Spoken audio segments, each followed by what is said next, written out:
YouTube family, welcome back to my channel novel lover.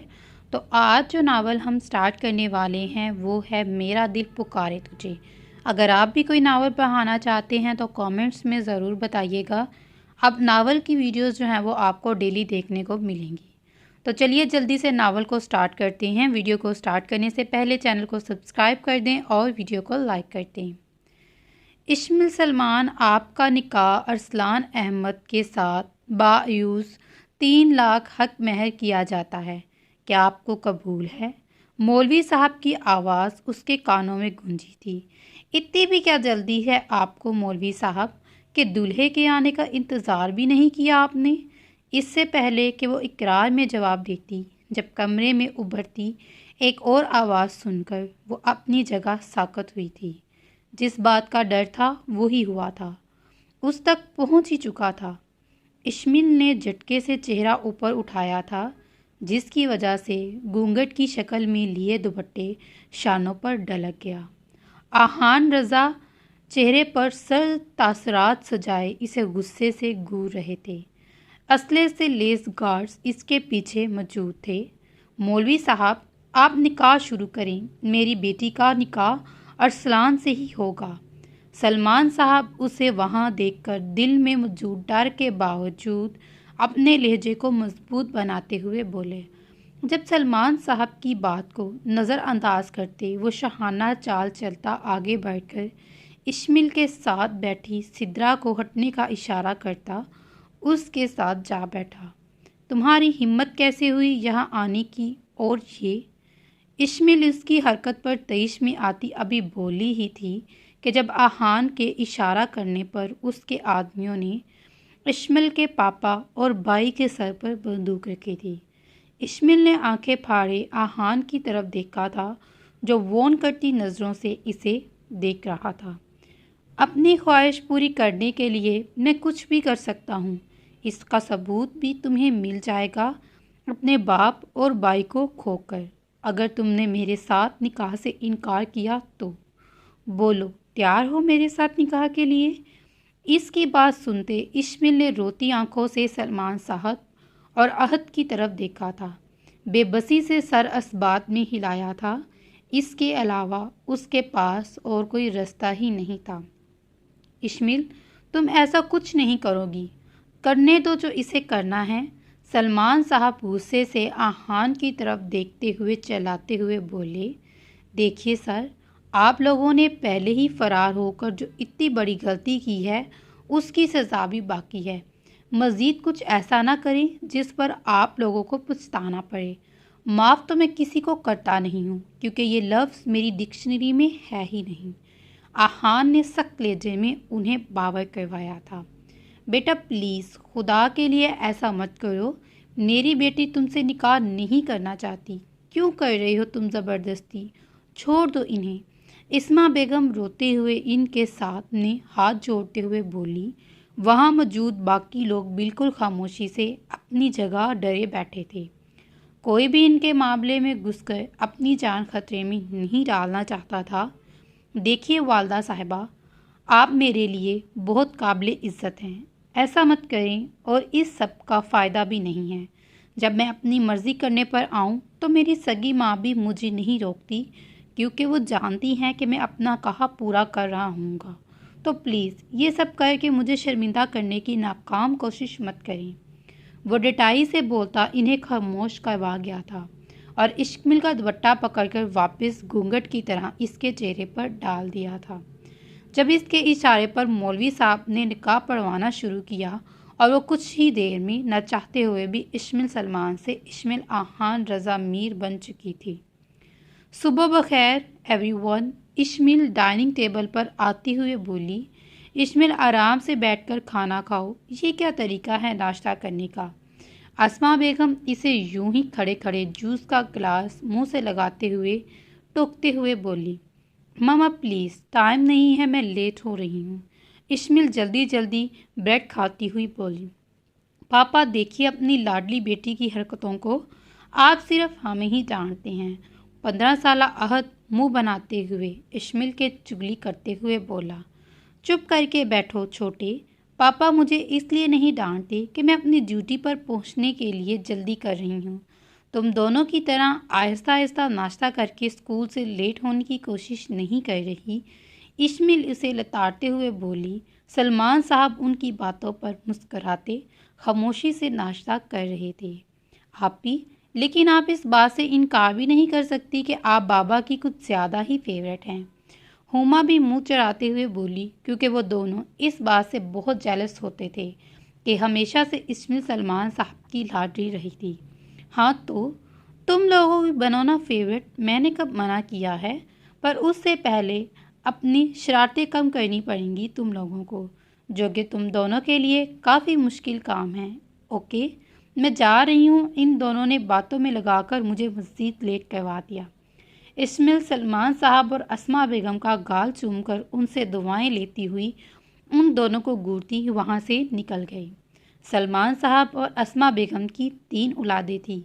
सबसे बड़ी इस्माइल सलमान, जो एमबीबीएस करने के बाद एक प्राइवेट हॉस्पिटल में जॉब कर रही थी, जिसका शुमार शहर के बड़े हॉस्पिटल में होता था।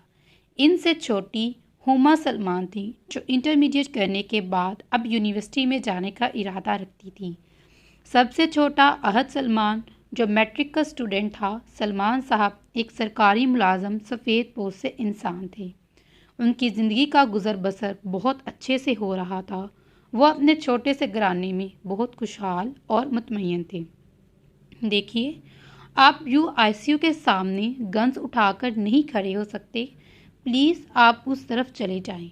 नर्स मस्कीन सी सूरत बनाकर उस हट्टे कट्टे गार्ड्स को देखती हुई बोली, जो इसके कितनी बार कहने के बाद भी अपनी जगह से हिलने तक नहीं थे। जब तक मेरे बेटे के बारे में कोई अच्छी खबर नहीं मिल जाएगी, ये लोग यहाँ से कहीं नहीं जाएंगे। क्या कर रहे हैं ये डॉक्टर्स अंदर इतनी देर से, बताते क्यों नहीं कुछ? हुसनैन रज़ा मीर परेशानी और बेचैनी के साथ बोले थे।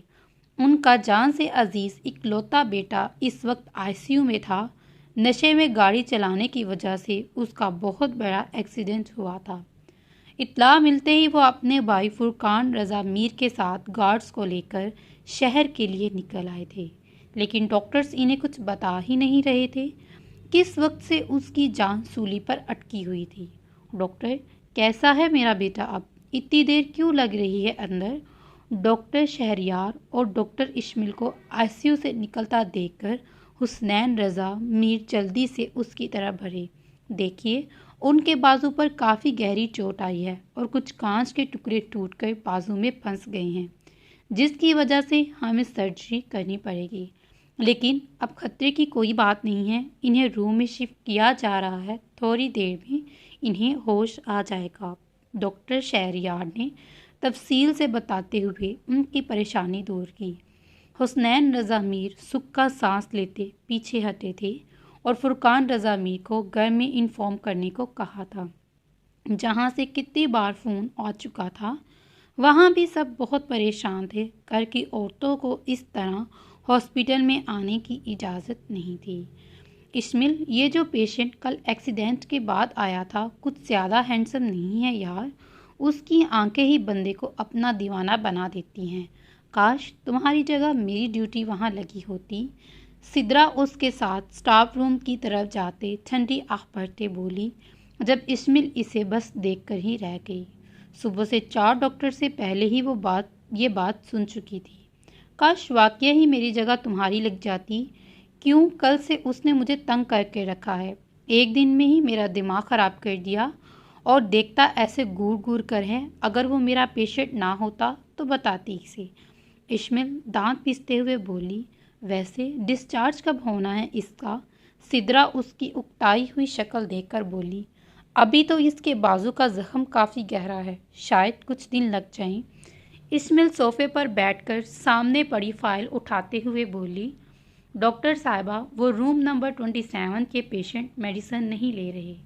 कह रही हैं मुझे बाजू में दर्द हो रहा है, डॉक्टर को बुलाओ। नर्स उसको पैगाम सुनाते हुए बोली, इस बंदे के साथ मसला क्या है? आखिर चलो तुम ही आ रही हो। इस्माइल ने ज़ोर से फाइल वापस टेबल पर पटकी थी, क्योंकि कल से इस पेशेंट ने ऐसे ही इसकी नाक में दम करके रखा था। जब सिद्रा ने उसके चढ़ने पर अपनी मुस्कुराहट छुपाने की नाकाम कोशिश की। हंस लो तुम, अल्लाह करे तुम्हें भी कोई ऐसा ही पेशेंट मिले तो समझ आए तुम्हें भी। और लगता है ये तो पहली बार किसी हॉस्पिटल में आया है जिसको ये नहीं पता कि डॉक्टर फुल टाइम किसी एक पेशेंट के पास खड़े होकर इसे हर टाइम इंटरटेन नहीं कर सकते।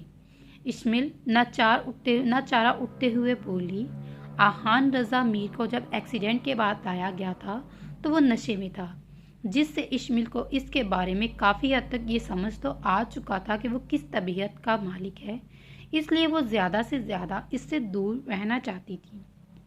देखिए मीर साहब, आप मेडिसिन क्यों नहीं ले रहे? अगर आप ऐसा करेंगे तो आपका ज़ख्म कैसे ठीक होगा? इस्माइल इसके रूम में आती चेहरे पर अपनी मखसूस प्रोफेशनल मुस्कुराहट सजाकर बोली, मैंने ये कब कहा कि मुझे मेडिसिन नहीं लेनी? लेकिन इस नर्स से नहीं, तुम से डॉक्टर और चेकअप भी करो मेरे बाजू का, इसमें सुबह से बहुत दर्द है।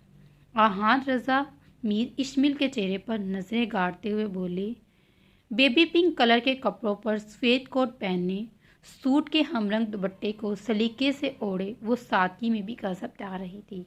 आहान की नज़रें बार बार दुपट्टे के हाले में मौजूद इसके चेहरे पर फिसल रही थी, जिसे महसूस करके इस्माइल ने नागवारी से पहलू बदला।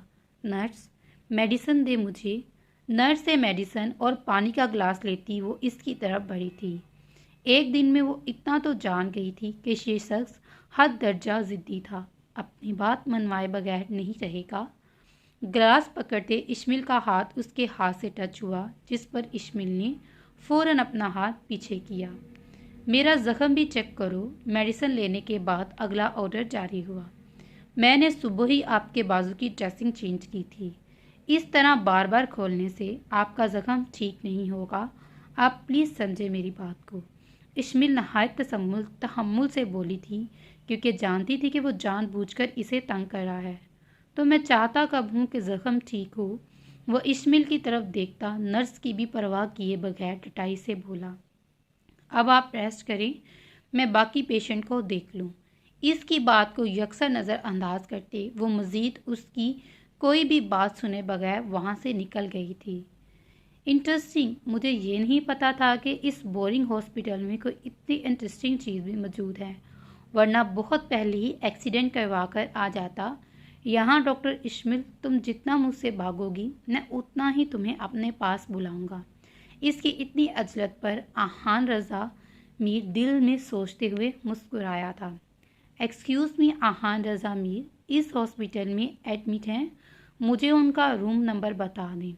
इस्माइल रिसेप्शन के पास से गुजर रही थी जब उसे वहाँ एक बहुत ही मॉडर्न सी लड़की खड़ी नजर आई, जो आहान रज़ा मीर से मिलने आई थी। शायद इसके हुलिये से वो इतना तो अंदाज़ा लगा चुकी थी कि ज़रूर ये इस छोरे की कोई गर्लफ्रेंड हो सकती है।